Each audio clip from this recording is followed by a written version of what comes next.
Какво ще правиш утре? Видео. Утре.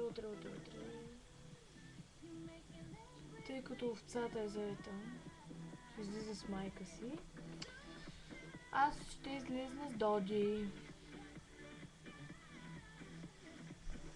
Но не знам къде.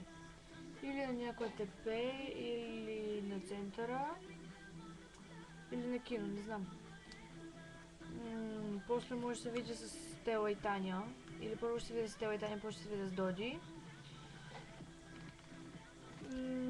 И така. И смятам да се наспя сутринта, защото днеска имах урок сутринта в 8:30. Не знам откъде се взе, просто ми преместиха урок.